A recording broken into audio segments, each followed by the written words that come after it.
सभी को श्री कृष्ण जन्माष्टमी की बहुत बहुत शुभकामनाएं। जन्माष्टमी भाद्रपद महीने के कृष्ण पक्ष की अष्टमी तिथि को मनाई जाती है।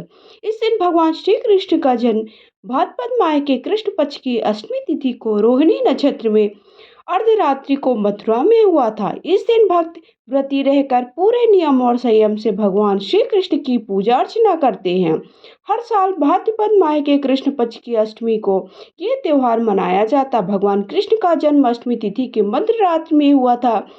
इस बार जन्माष्टमी की तिथि को लेकर लोग बहुत ही परेशान हैं। जन्माष्टमी कब और आपको किस दिन रखनी है? कृष्ण जन्माष्टमी 26 अगस्त सोमवार को मनाई जाएगी। वहीं वृंदावन में कृष्ण जन्मोत्सव 27 अगस्त को मनाया जाएगा। तो आप सबको श्री कृष्ण भगवान का जन्म उत्सव कैसे मनाना है, और अगर आपके पास लड्डू गोपाल नहीं है तो आपको श्री कृष्ण भगवान का पूजन कैसे करना है। सबसे पहले एक चौकी बिछा लीजिए। चौकी पर आप लाल कपड़ा या फिर पीला कपड़ा बिछा सकते हैं।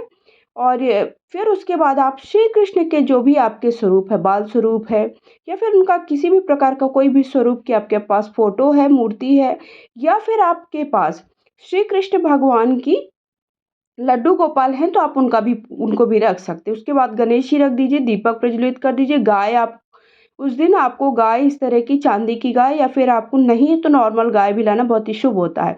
उसके बाद इस तरह से हमें शाम को 7 बजे के करीबन हमको क्या करना है, सबसे पहले श्री कृष्ण भगवान का इस तरह से मुख को ढक देना है। लड्डू गोपाल है तो आप उनको फूलों से अच्छे से ढक सकते हैं। उसके बाद जैसे ही रात्रि को 12 बजे सभी जगह से घंटे घड़ियालों की आवाज़ सुनाई देगी तो हमें इस तरह से हाथ से ताली बजाकर और घंटी बजाकर या शंख बजाकर के श्री कृष्ण के मुख को हटा देना। मुख में जो भी हमने पर्दा लगाया हुआ था या फिर आपने जो भी चुन्नी वगैरह, उसके बाद हमें पंचामृत से उनका अभिषेक कराना है। तो देखिए यहाँ पर मेरे पास फोटो है तो मैं उनका सांकेतिक स्नान कराऊंगी।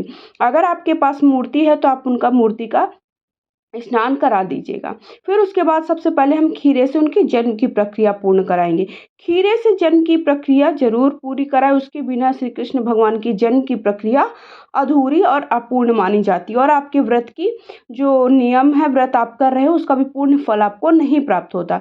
तो इस तरह से हमें, अगर आपको देखिए वो डंठल वाला खीरा मिल जाता है तो वो ले लीजिए, और इस तरह से सिक्के की मदद से हमें क्लॉकवाइज इसे क्या कर लेना है, काट लेना है। ठीक है, कट करने के बाद आप हमें इसे पूरे घर में परिवार के सभी जो सदस्य हैं उनके साथ इसे वितरित कर देना। अगर आपके पास देखिए बहुत सारे सदस्य आपके घर में हैं तो 2 खीरे भी रख सकते हो। उसके बाद उस पर मैंने तुलसी रख दी है। अब मैं उनका सांकेतिक स्नान कराऊंगी। तो सांकेतिक स्नान के लिए देखिए आप को क्या करना है कि एक छोटी सी चम्मच ले लेना है। उसकी मदद से हमें क्या करना है, एक प्लेट ले लीजिए जो साफ सुथरी प्लेट हो, गंदी ना हो। उसके में इस तरह से देखिए उनके ऊपर से घुमा करके हमें इस तरह से दूध से, दही से और शहद से, घी से, शक्कर से पंचामृत, या फिर आप इन सबको एक साथ मिलाकर भी पंचामृत बना सकते हैं। तो इस तरह से हमें उनका सांकेतिक स्नान कराना है। ठीक है, तो आप सबको पता चल गया होगा कि हमें स्नान कैसे कराना है और व्रत कब रखना है। अष्टमी तिथि देखिए प्रारंभ हो जाएगी 26 अगस्त को सुबह 3:39 से, और अष्टमी तिथि का समापन हो जाएगा 27 को रात को 2:19 पर। उदया तिथि के अनुसार इस बार जन्माष्टमी 26 अगस्त को मनाई जाएगी। तो देखिए सबसे पहले हमें भगवान का पूजन, हमने पहले सबसे पहले उनका क्या किया, सबसे पहले उनके जन्म की प्रक्रिया कराई। फिर उसके बाद सभी को हम शुद्ध जल से स्नान करा देंगे, उसमें गंगा जल भी मिला लीजिए। उसके बाद हम चंदन लगा देंगे, क्योंकि भगवान श्री कृष्ण को चंदन अति प्रिय होता है, तो चंदन लगा दीजिए।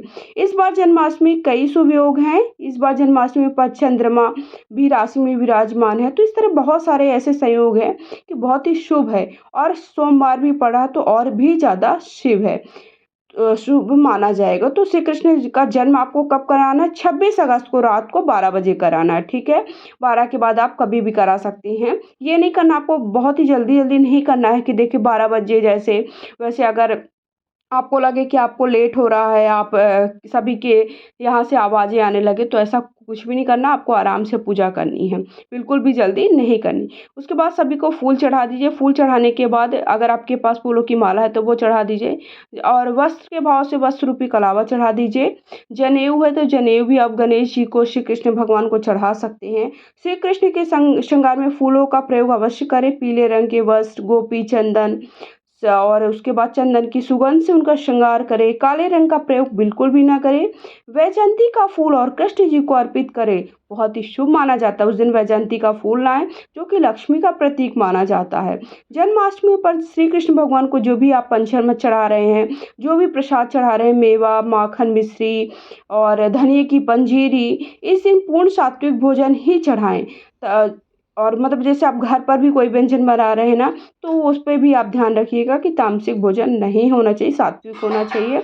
उसके साथ साथ जो भी आप भोग प्रसाद समर्पित करें उसमें तुलसी दल अवश्य चढ़ा दें। मैंने एक देखिए एक चॉकलेट चढ़ाई है, उसके साथ साथ पंजीरी का भोग लगा है जो कि बहुत ही भगवान श्री कृष्ण को प्रिय है। लड्डू है, जो भी आपके पास देखिए 5 से 7 प्रकार के जो भी हो, उन्हें इस प्रकार से 3 प्रकार बार जल घुमा दीजिए ताकि वो स्वीकार कर सके।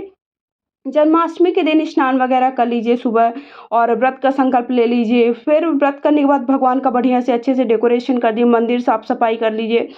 मतलब बहुत अच्छे से, जितना अच्छे से आप अपने बच्चे का जन्मदिन मनाते हैं वैसे ही उनका करें।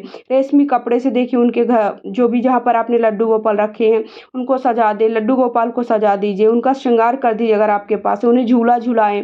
फिर हाथ में देखिए थोड़ा सा हम अक्षत और पुष्प लेकर के कथा सुन लेंगे। कथा का वीडियो आप सबको चैनल पे मिल जाएगा।